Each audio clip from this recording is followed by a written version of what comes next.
¿Qué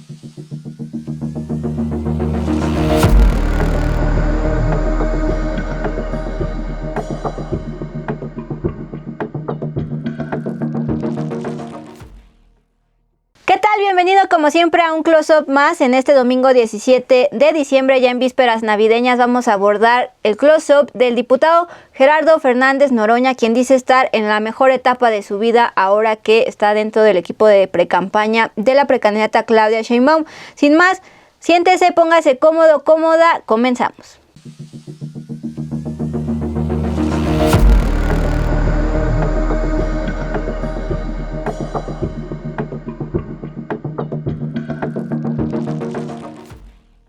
¿Listos? Comenzamos. Bienvenidos a este close-up al diputado Gerardo Fernández Noroña. Él ha querido ser presidente de México en dos ocasiones, en el 2018 por la vía independiente y recientemente para 2024 ya por el PT, partido aliado de Morena. Hay un sector de la población que ciertamente lo estima muchísimo por su particular forma de hacer política y de acercarse hacia las personas. Pero también hay otro tanto que lo considera un mecha corta que bloquea en Twitter a la mínima provocación. Él mismo, a sus 63 años, aclara que aunque tiene un genio fuerte, le enorgullece ser aborrecido por la derecha con sobrenombres como changoleón y niega también ser misógino. En esta etapa, la que define como la mejor de su carrera política, el diputado Gerardo Fernández Noroña es el encargado de ser el intermediario entre la sociedad civil y sindicatos y la precandidata presidencial Claudia Sheinbaum, con quien luchó, por cierto, hombro a hombro desde la época del denominado fraude de 2006. Esto fue lo que nos comentó cuando lo abordamos en el evento de la precandidata Claudia Sheinbaum cuando presentó a su equipo de precampaña. Perfecto. Diputado, unas palabras sobre Claudia Sheinbaum, precandidata de Dulce de Sin embargo. Escuché, perdón. Unas palabras sobre la precandidata Claudia Sheinbaum. Vamos muy bien, hombre, vamos muy bien, es impresionante. Primero, la distancia que traemos en beneficio de nuestra precandidata, 25-35 puntos de distancia. Muy bien, pues sigo en la tarea en la Cámara de Diputados, estoy acompañando a Claudia prácticamente a todos los recorridos. La gente está muy cálida con Claudia y muy cálida conmigo, que yo agradezco mucho. Entonces, muy contento, con mucha tarea. Nada más me preocupa que quien le hace la agenda a mi compañera creo que quiere que le dé un infarto. El recorrido de esta semana está pesado, ha sido fuerte y apenas estamos en la precampaña, pero vamos muy bien. Fernández Noroña aquel domingo 3 de diciembre estaba en primera fila, muy cerca de la precandidata como lo ha estado durante esta precampaña que finaliza el 15 de enero. Sociólogo por la UAM Azcapotzalco, se politizó desde el bachillerato y ha protestado de manera histriónica desde el fraude electoral del 88 contra Carlos Salinas de Gortari, aunque no era tan conocido en esa época. Se formó en marxismo y saltó a la esfera pública con sus protestas contra las deudas a la banca en plena crisis económica del 94 y 95. En ese entonces, por ejemplo, incendió un taxi en medio de la plancha del Zócalo de la Ciudad de México, de acuerdo con el diputado Fernando Belaunzarán. También estuvo encarcelado en Cancún, Quintana Roo, por una manifestación en una convención bancaria hasta que el entonces presidente del PRD, ¿quién creen?, Andrés Manuel López Obrador, apoyó para el pago de su fianza y pudo salir libre. Noroña dice que le entregó su juventud al Partido de la Revolución Democrática, el PRD, hasta que renunció en 2008 por desconocer a Chucho Ortega. Chucho Ortega, por cierto, está en la actual precampaña de Xóchitl Gálvez. Luego atravesó lo que él denomina como un duro cruce de desierto entre 2012 y 2018, en que prefirió vender libros para sobrevivir en vez de trabajar para Mancera sin poder tuitear contra el peñismo, así nos los dijo. Su segundo aire le llegó con Morena desde el aliado PT, Partido del Trabajo, al grado de que intentó una vez más la silla grande. Ya con más calma, tras el evento en el MIDE, en el Museo de Economía, donde nos dio una breve entrevista, por videollamada abundó al respecto sobre su postura con el Morena. Esta vez competí dentro de nuestro movimiento, lo hice en condiciones de desventaja evidente, pero con un apoyo popular muy importante que sorprendió a propios y extraños. Yo quería ganar, quedé en tercer lugar, sin un solo espectacular, sin mayor recursos económicos. Y ahora que estoy acompañando a Claudia Sheinbaum Pardo, la respuesta de la gente hacia mi persona es impresionante. Yo creo que tiene que ver también con el hecho de que yo de inmediato reconocí que había ganado Claudia y me sumé a la unidad y a impulsar el triunfo de nuestro movimiento. Durante esta videollamada, el diputado Gerardo Fernández Noroña también nos platicó una anécdota con Clara Brugada, la precandidata para la jefatura de gobierno de la Ciudad de México, exalcaldesa de Iztapalapa. Cuando le entregaron la constancia de precandidatura a Sheinbaum, ambos políticos estaban sentados hombro a hombro. Noroña le preguntó a Clara Brugada: oye, ¿alguna vez soñaste que íbamos a estar en esta condición, es decir, del lado pues del gobierno y no de la oposición? Esto fue lo que contestó. Yo le decía a Clara Brugada, ahora que le entregaron la constancia de precandidata única a nuestra compañera Claudia Sheinbaum Pardo, fíjate, para el anecdotario, ella era la vocera de López Obrador en 2006 y yo era el vocero del PRD. Hicimos un equipo en ese tiempo. Hay una foto ahí muy famosa donde voy con un diablito, con cajas, con las pruebas de las cosas fraudulentas que los paneaguados estaban haciendo. Claudia va a un lado, compañeros, ahí va Jesús Ortega, que estaba en ese tiempo en la lucha. Me tocó sentada a un lado y le decía: oye, ella viene de la lucha social también, de toda la vida. Decía: ¿alguna vez soñaste que íbamos a estar en esta condición? Le digo: no, hombre, le digo, yo igual, ni en 1000 años. No era nuestro objetivo. Nosotros luchábamos contra el sistema, contra la desigualdad, contra la explotación, convencidos de una revolución, con otra visión. Y luchamos todo el tiempo por la transformación del país y fuimos encontrándonos en este gran movimiento que ha encabezado el compañero presidente López Obrador por muchas décadas ya. Entonces, nunca pensé. Estoy en el mejor momento de mi carrera política. La gente es muy cariñosa conmigo, me reconoce, me alienta, me respalda, me da manifestaciones de cariño muy fuertes. Yo agradezco mucho. El ahora presidente Andrés Manuel López Obrador lo apoyó en el pago de fianza cuando se le detuvo en el autoritario Quintana Roo de Mario Villanueva en la década de los 90. Además, en el plantón de reforma por el fraude de 2006, el presidente lo designó en la Comisión de Resistencia Civil. Pero el exdiputado perredista Fernando Belaunzarán, que conoce a Noroña, por cierto, desde hace varias décadas por el paso de ambos por el PRD, planteó que el mandatario federal, el presidente López Obrador, no confía del todo en el ahora petista porque no se somete en totalidad y ha tomado decisiones por su cuenta, de hecho. Aunque en estos momentos, dice el exdiputado Fernando Belaunzarán, en estos momentos se le ve más disciplinado durante su papel en la precampaña de Claudia Sheinbaum. Para muestra, el presidente Andrés Manuel López Obrador nunca lo mencionó como presidenciable durante sus conferencias matutinas. Esto fue lo que nos dijo en la entrevista Belaunzarán. La verdad es que Andrés Manuel siempre le ha tenido, pues, reticencia a Noroña. No, López Obrador no le tiene confianza a Noroña, ¿no?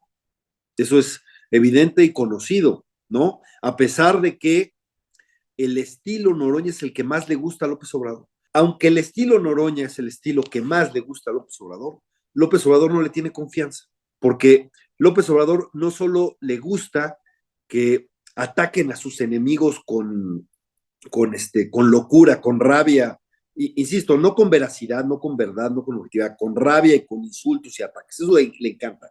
Y igual que lo halaguen destempladamente. Lo que no le gusta a López Obrador es que Noroña no es no se somete de una manera tan fácil como los otros. A López Obrador lo que le gusta, él le llama lealtad, pero lo que procura es obediencia ciega. Y yo ahí debo reconocer que, si bien Noroña es absolutamente disciplinado, sobre todo ahorita más, ¿no? Se le pegó a la candidata oficial y está en una etapa de mucha disciplina. Sus formas en donde a veces tomaba decisiones por su cuenta, eso le generó desconfianza a López Obrador. Hemos llegado al primer close-up al diputado Gerardo Fernández Noroña, luchador social contra Salinas y contra Zedillo. Como su madre no tenía seguridad social, Gerardo nació en la clínica privada llamada Prensa, aquí en la Ciudad de México, en la colonia Guerrero. Todo esto al inicio de la década de los 60. Sus primeros años los vivió en una vecindad del centro histórico de la Ciudad de México. A sus 5 años se mudó toda la familia a una unidad habitacional de Tequesquinahuac, perteneciente a Tlalnepantla, Estado de México. Creció entre mujeres costureras. Su abuela materna, a quien recuerda como una cabrona de la vieja escuela, pero un gran ser humano, que por cierto echa mucho de menos. También creció junto con su madre, su tía y su apreciada hermana Mónica. Son su principal argumento para rechazar que sea misógino o cometa violencia política de género, como en 2021 lo determinó el Tribunal Electoral. Su participación política, pero ojo, aún no partidaria en ningún partido político, comenzó desde los 16 años, cuando fue presidente de la Sociedad de Alumnos del CECIT 2010, justamente en Tequesquinahuac, donde estudió, escuchen esto, físico-matemáticas, porque al inicio él no buscaba ser político, quería ser ingeniero electrónico, pero pues no le gustó. Y esto fue lo que nos platicó de cómo llegó a la UAM Azcapotzalco para estudiar sociología. Yo nací en la colonia Guerrero, en una clínica privada, la prensa, porque mi madre no tenía seguridad social, una clínica muy modesta, ahí está, todavía está en pie, ahí en la colonia Guerrero, en el eje Guerrero. Viví en el centro histórico, Vidal Alcocer 716, Interior 16, una vecindad. Y a los 5 años nos llevaron a la Unidad de Seguro Social de Tequesquinahuac, Tlalnepantla. Ahí estuve desde los 5 hasta los 29 años. Ahí crecí. Y yo estudié bachillerato en físico-matemáticas, me metí a estudiar ingeniería en ESIME, en electrónica, y no me gustó.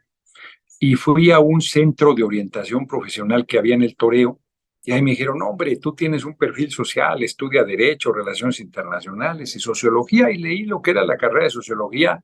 Me metí a la UAM y en la UAM no aprendías sociología, en la UAM aprendías marxismo. Yo me burlo y digo que de cada 4 materias que llevábamos, 5 eran de marxismo. Tengo una formación marxista académica muy sólida y soy un lector que disfruta de la lectura, entonces he seguido, si bien no he hecho maestrías ni doctorados, podría presumir que tengo preparación más sólida que eso porque he leído algo. Gerardo fue representante tanto en su carrera de sociología en la UAM Azcapotzalco, al norte de la Ciudad de México, como representante también de su colonia en las unidades habitacionales del IMSS. Particularmente demandaban rentas simbólicas accesibles. Ya después empezó su participación política partidaria con el fraude del 88. Fue un fraude dolorosísimo que impusieron a Carlos Salinas de Gortari, recordó en nuestra entrevista. En esa época estuvo en el entonces PNS y desde ahí ayudó a cofundar ya el PRD en el 89. A los 32 años, de hecho, fue represidente del PRD en el Estado de México, la entidad donde se desenvolvía. El exdiputado perredista Belaunzarán dijo que no salió en buenos términos bajo señalamientos de supuestamente haberse llevado inmobiliario del PRD del Edomex. Como sea, en el evento de Sheinbaum en el Museo de Economía aquí en la Ciudad de México, Noroña tuvo la oportunidad de saludar a una de las fundadoras del PRD, me refiero a Ifigenia Martínez, quien también fue su compañera de bancada en el PT y con quienes estuvieron cuestionando a Genaro García Luna, pero de eso hablaremos más adelante. Y empecé la participación política partidaria en 87, cuando el rompimiento de Cuauhtémoc Cárdenas y la corriente democrática del PRI, yo vi que ahí había condiciones para dejar de ser testimonial desde la izquierda e impulsar un proceso de cambio en el país. De hecho, ganamos, hizo un fraude dolorosísimo que impusieron a Carlos Salinas de Gortari. Fue una campaña muy festiva, la gente muy entregada. Y ahí empecé a participar en política partidaria. Fui candidato a diputado federal por el PMS, gané la candidatura en una asamblea pública a un exdiputado federal y me metí a la construcción del PRD desde su fundación en 1989 y me hago burla a mí mismo. Yo le di los mejores años de mi juventud al PRD. Estuve 19 años ahí, renuncié en noviembre de 2008 cuando impusieron a Jesús Ortega. Hoy coordinador, no, ni siquiera coordinador, prospectiva del sepelio del Frente Guango de Derecha, no sé qué otra prospectiva puede ser en el equipo de Xóchitl Gálvez, y yo hice una organización que se llamaba Asamblea Ciudadana de Deudores de la Banca, que fue muy activa y muy creativa. y que tuvo una presencia muy importante. Yo había sido ya presidente del PRD del Estado de México muy joven, a los 32 años, 32, 34, pero a pesar de eso no fui conocido en ese tiempo, fui conocido hasta la defensa de los deudores de la banca, que fue muy importante del 95 al 2000, la época de Cedillo. Y sí, hicimos muy importantes manifestaciones que tuvieron una repercusión fuerte y que fue una primera manera de darme a conocer, pues sí, a nivel nacional, la lucha social. De hecho, durante su protesta contra esta deuda bancaria del 94-95, estuvo en la cárcel por una protesta que realizó en una convención de banqueros allá en Cancún, Quintana Roo. Un Quintana Roo en ese momento, pues, autoritario, del ahora detenido por narcotráfico Mario Villanueva. Al final lo liberaron sin cargos y con una fianza pagada por el PRD, entonces presidido por un Andrés Manuel López Obrador. En Cancún, en una convención de banqueros, Mario Villanueva, hoy preso, y Perefid Cupido, que era el procurador, fue asesinado por vínculos por el narco, por el propio narco. Me detuvieron, me mandaron a la cárcel allí en Cancún, estuve sometido a un proceso penal un año, iba cada mes como junior a Cancún a firmar, y al final un expediente de este tamaño decían que yo había golpeado a un policía en el rostro y le había usado del golpe del tobillo derecho. Una acusación ridícula. Y al final me liberaron sin cargos, porque si bien todo me incriminaba, mi defensa era tan vehemente de inocencia que había dudas fundadas. Eran épocas muy difíciles en ese tiempo. Villanueva era terrible, el PRI era brutalmente autoritario en Quintana Roo, y yo encabecé varias protestas en esa época y después. Y el presidente del PRD, que era el hoy compañero presidente López Obrador, apoyó para que se pagara mi fianza, y me apoyaba el PRD para que pudiera ir a Cancún cada mes.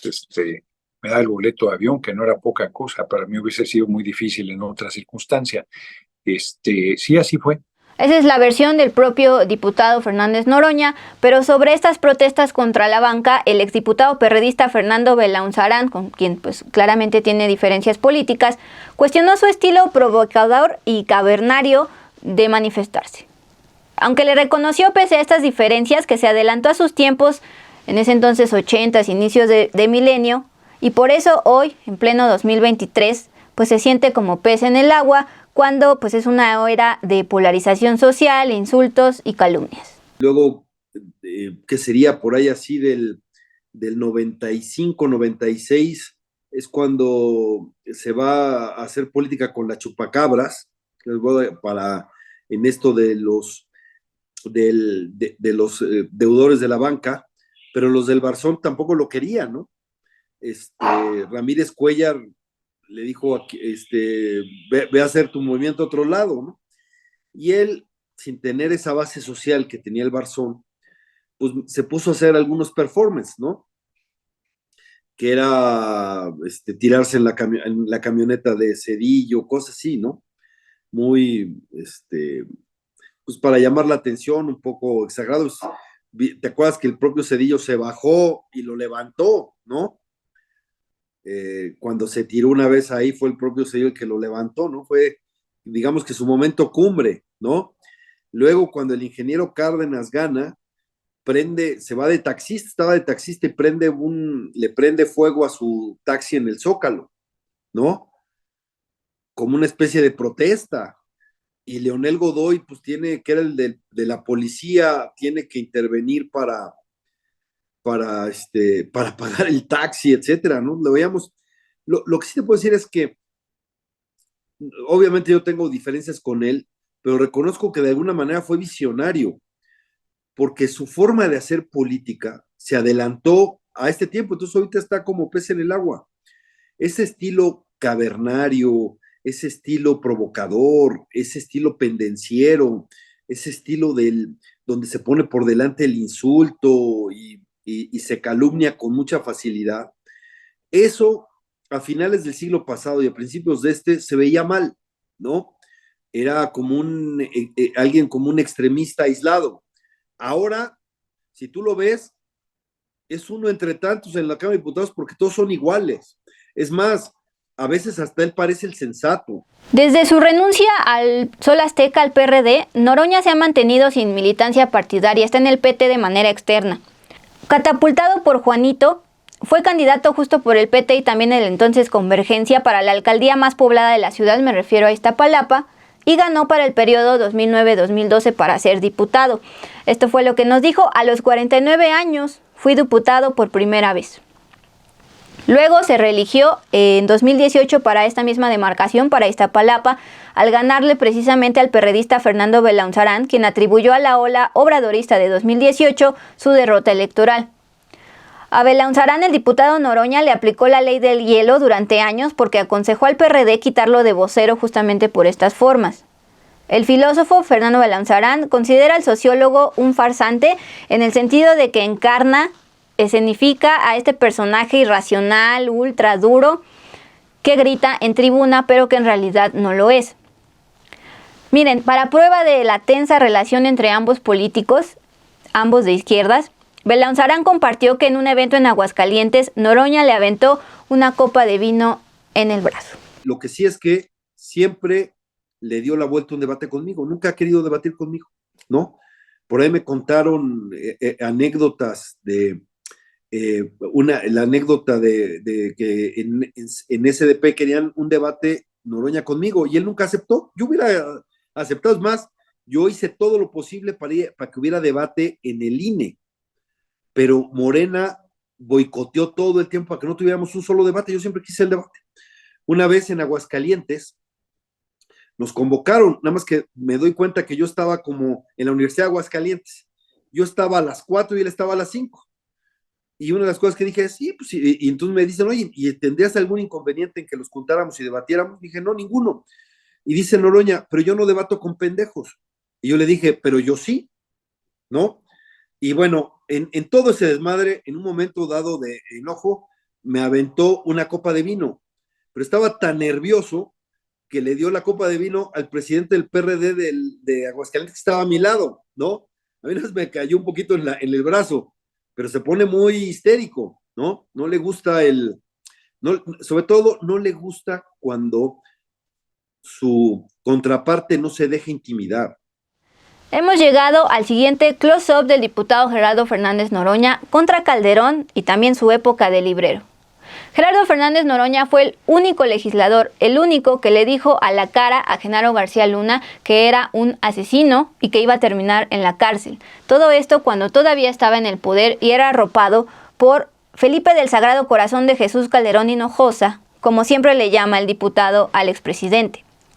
Más de 10 años después, un jurado en la Corte de Nueva York le dio la razón. El secretario de Seguridad tuvo nexos y recibía sobornos del cártel de Sinaloa. Como parte de sus, escuchen esto, 630 intervenciones en tribuna, en aquel año 2009 le dijo asesino durante una de sus comparecencias en el Pleno. Se paró el diputado y le dijo asesino.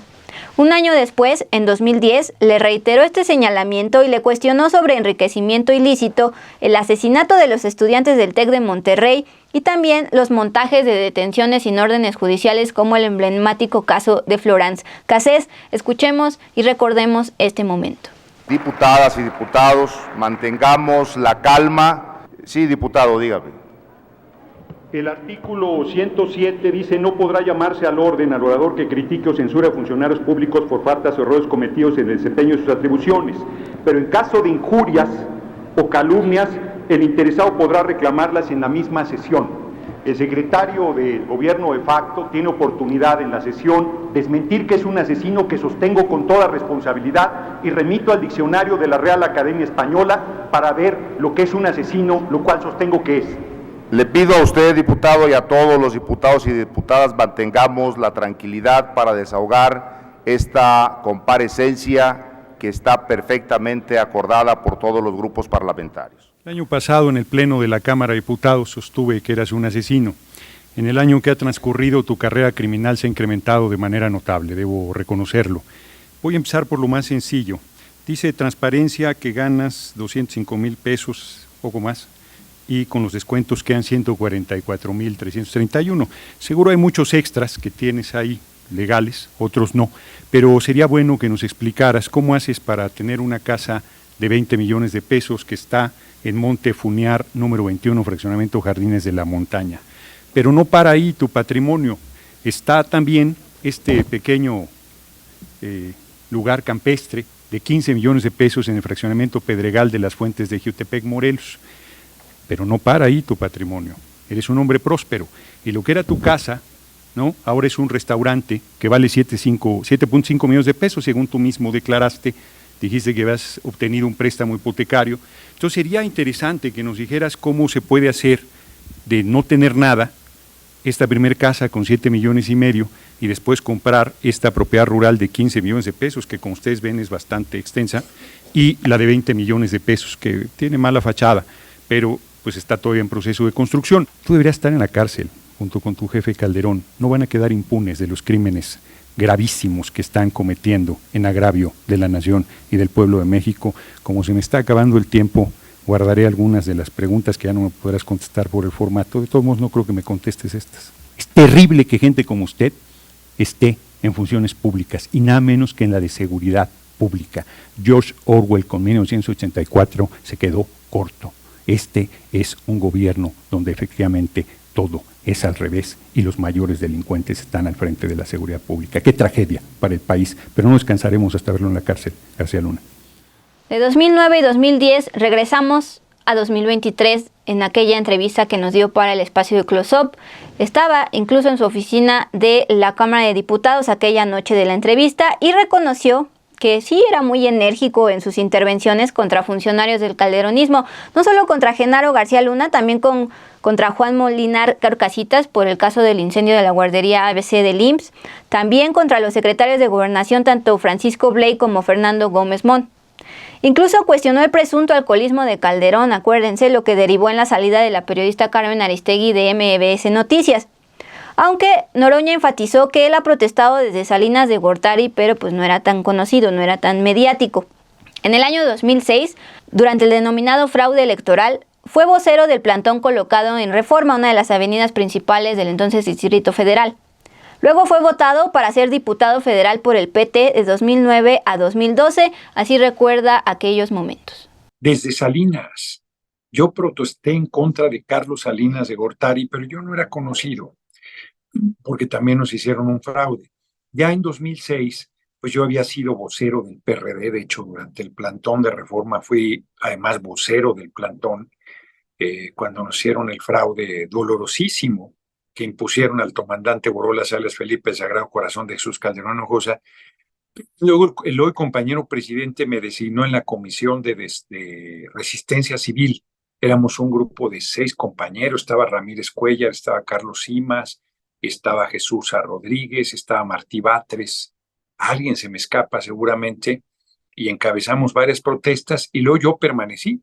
Cada día primero iba a protestar a la residencia oficial de Los Pinos por el fraude con un grupo de resistencia civil, y en 2009 llegué a la Diputación, apoyado por el PT y Convergencia y por el pueblo de Iztapalapa sobre todo, contra todo pronóstico, gané de mayoría, y seguía haciendo las protestas. Sobre estas 3 comparecencias del entonces secretario de Seguridad García Luna, hoy detenido en Estados Unidos por nexos con el cártel de Sinaloa, también recordó Fernández Noroña pues que le dijo que era un criminal peligroso y que iba a acabar en la cárcel.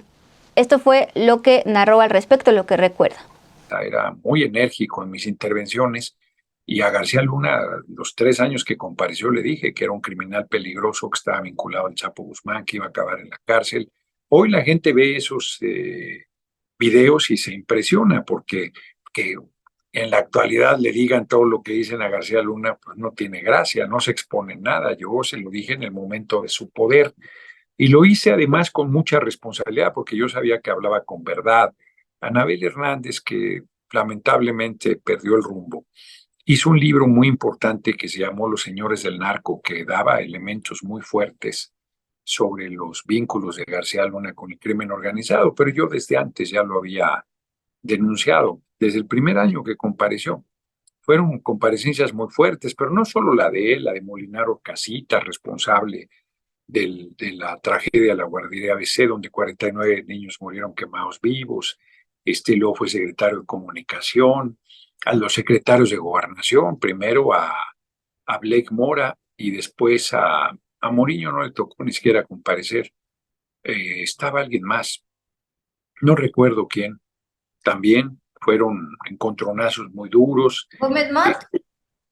Gómez Mont, claro, Gómez Mont fue al primero en el pleno, porque además comparecían los funcionarios ante el pleno, y como vieron las zapaterías que les poníamos, un puñado de diputados, éramos 13 diputados del PT, fíjate qué fracción del Partido del Trabajo, estaba Porfirio Muñoz Ledo, estaba Jaime Cárdenas, estaba Ifigenia Martínez, que la acabo de ver, me dio mucho gusto saludarla ahora que presentó el equipo de programa, estaba Enrique Ibarra, que hoy es secretario de gobierno de Alfaro, allí en Jalisco, era el vicecoordinador. Éramos externos todos, Lauricel Castillo, Terelupe Reyes, era una fracción, todos los que nombro, y yo incluido, éramos externos todos del PT, yo sigo siendo externo, y había 7 diputados del PT, éramos 13 diputados, con ese puñadito solo, y un traidorzuelo que anda por ahí que no quiero nombrar. Yo solo tuve 630 intervenciones en tribuna. Pero en 2012, ojo, concluyó su periodo legislativo como diputado federal y comenzó su travesía por duros años de soledad, incomprensión y nadar a contracorriente. Durante esta charla le dije, diputado, ¿por qué le llama cruce de desierto este periodo de su vida de 2012 a 2018? Esto fue lo que nos compartió. Se le llama cruce de desierto cuando vas en condiciones de soledad y de mucha dificultad, manteniéndote en la lucha política.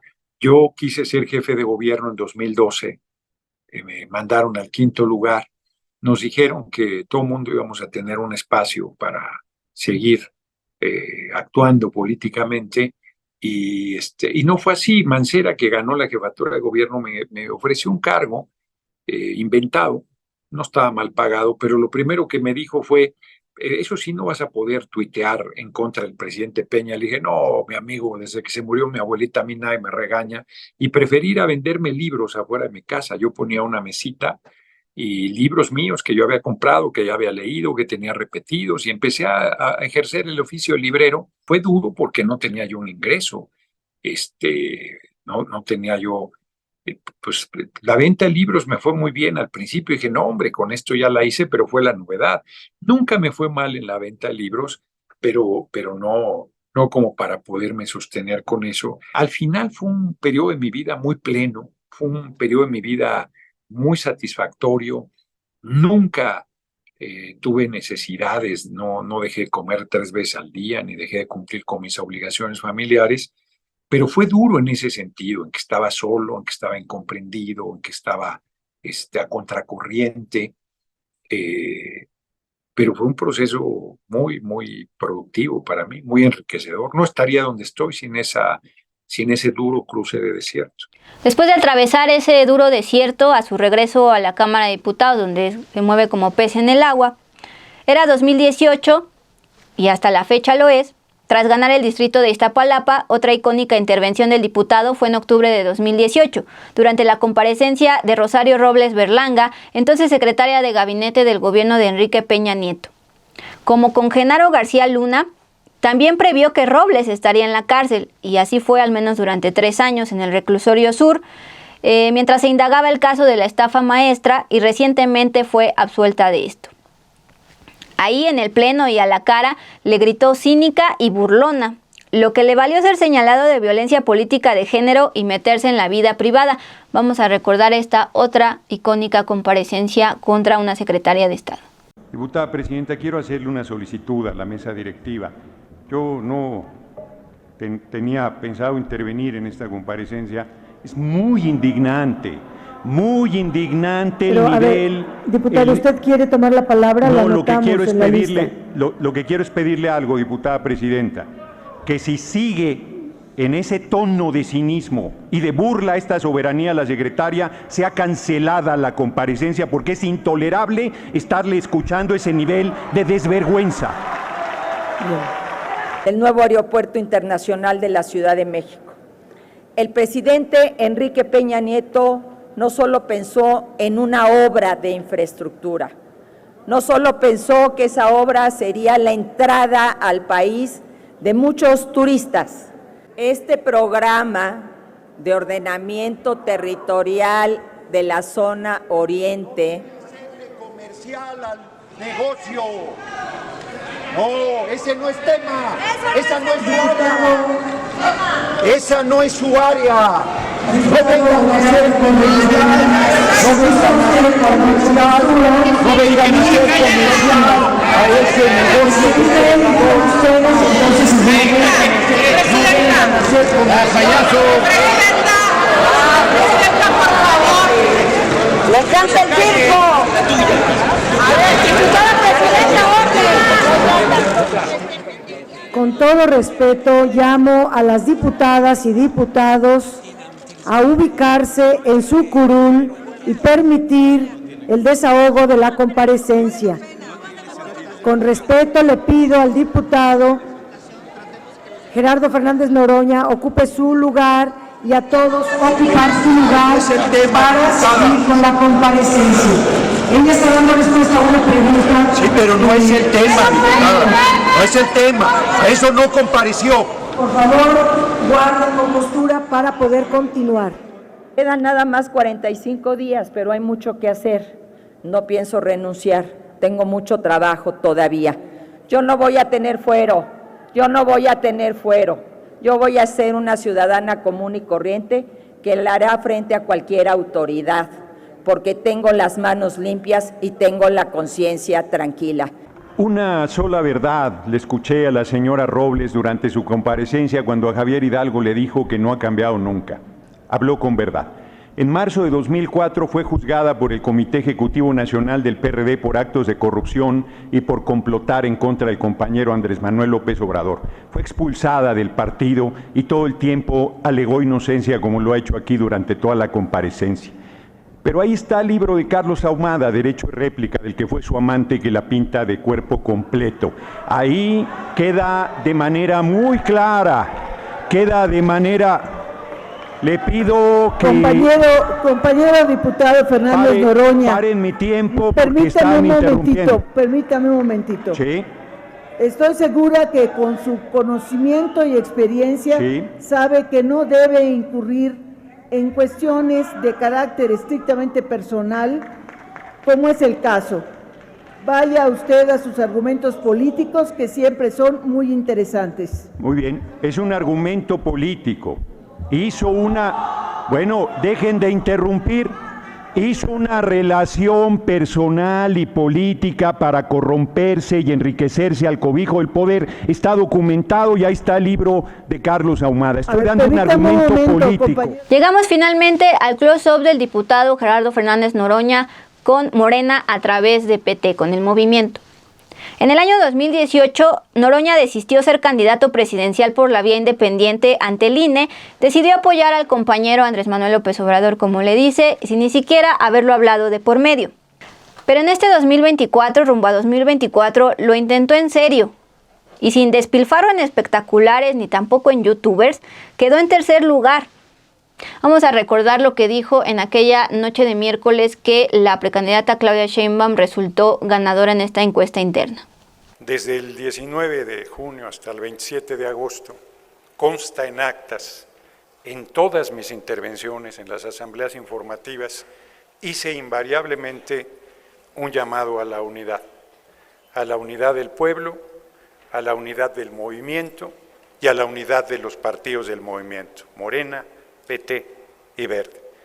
Nadie sobra, nadie es innecesario. Todos tenemos un lugar en este movimiento. Y yo hice mi mayor esfuerzo, mi mejor esfuerzo. No tengo nada que reclamarme. Di todo y más a contracorriente en las condiciones más adversas y quise ganar. Soñé con ganar. Y no fue mi momento, no hasta ahora. Y lo reconozco, porque mi abuela, que siempre le invoco, María de la Luz Velázquez Villalobos, larga vida mi abuela, decía que la palabra se cumple, y si se firma, con mayor razón. Yo entré a este proceso sabiendo sus dificultades, entré a este proceso con la confianza en el pueblo y el pueblo determinó que mi compañera y amiga Claudia Sheinbaum Pardo encabece a nuestro movimiento y yo honro esa determinación.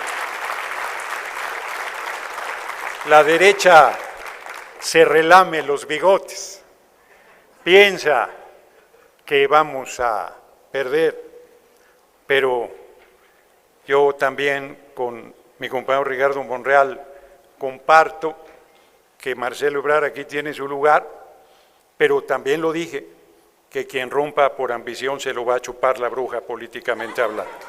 Vamos a ganar la presidencia de la República en 2024. Pocos días después de aquel histórico 6 de septiembre de 2023, histórico para el movimiento, Noroña declaró que podría ser inhabilitado de por vida de la política porque en octubre de 2019 cometió violencia política de género contra la entonces diputada federal del PAN, Adriana Dávila, a través de declaraciones hechas en Tlaxcala. Así lo había determinado desde 2021 el Tribunal Electoral, que demandó al petista ofrecer una disculpa pública y determinó la posibilidad de ser inscrito en el denominado Registro Nacional de Personas Sancionadas en materia de violencia política contra las mujeres en razón de género. ¿Qué me dijo? Tú aquí le dices corrupta a una mujer que es corrupta y te dicen que es violencia política de género. Para Noroña, para el político, aunque sí reconoce que fue educado en una sociedad muy machista y tiene que ir modificando sus formas de comportamiento, la figura de violencia política de género está de cierta forma torcida para un uso perverso dentro de la política. Así argumentó. Y tú aquí le dices corrupta a una política mujer corrupta y te dicen que es violencia política de género. Bueno, mira, una diputada, Edna Díaz, del PRD, que metió a un cabildero en la época de la discusión de la reforma constitucional en materia eléctrica, lo sentó a un lado de su curul y la criticamos, compañeros y compañeras. Nos acusó de violencia política de género. El INE ya había desechado eso porque no hay, a ver, si tú dices, oye, tienes un cabildero ahí, qué desvergüenza. Estamos en la discusión, creo que hasta estaba votando el tipo, como si fuera diputado. Le hacemos esa crítica y nos acusa de violencia política de género. No puede ser. Y luego el Tribunal Electoral recientemente, apenas me llegó la notificación, que la revivió la acusación. Sí, es un uso perverso del tema. Si yo le hago una crítica a Xóchitl Gálvez, bueno, la senadora María del Carmen Telles me dice, changoleón, si yo le dijera changaleonar, uy, olvídate, se acabaría mi carrera política. Pero ellos pueden ser insolentes, hipócritas, majaderas, terribles. Una mujer aquí me dijo, qué poca madre, una diputada. Imagínate que yo le digo eso. Se acaban con mi carrera política. Entonces, soy el único que en los discursos, ahora con Claudia también acompañándola, que llamo de acabar con toda violencia en contra de las mujeres y que hablo, el único que habla del derecho a la libre sexualidad y a ejercer el derecho a decidir sobre su cuerpo las mujeres. No hay otro político que lo haga en asambleas públicas. ¿Por qué bloquean Twitter? Se le preguntó ya por último en esta conversación que estaba a punto de terminar y que Zoom iba a votarnos por los 40 minutos permitidos. Hay gente muy majadera, nos respondió, que yo no tengo por qué aguantar. El que seas una persona pública no tienes por qué estar aguantando provocaciones. Y en la mejor etapa de su vida política, como la ha descrito él mismo para Close Up, planea seguirlo haciendo porque si no, no existiría esa función en la red social. Gracias por habernos acompañado a este Close Up del diputado Gerardo Fernández Noroña, hoy intermediario entre la sociedad civil y los sindicatos y la precandidata Claudia Sheinbaum de Morena y Aliados rumbo a 2024. Los dejo con este mensaje que Noroña envía a la audiencia de Close Up. Y no se pierda las siguientes emisiones de Close Up. Recibimos sus likes, dislikes, comentarios y superchats. Nos vemos la próxima semana aquí en Estudio B. Muchas gracias. Te mando un abrazo al auditorio. Y no dejen de apoyar esta revolución sin violencia, que es la cuarta transformación. Vamos por reformas constitucionales fundamentales como elegir al Poder Judicial por el voto del pueblo, incluidos los ministros de la Corte, para que haya justicia para nuestro pueblo, para la patria. Abrazote.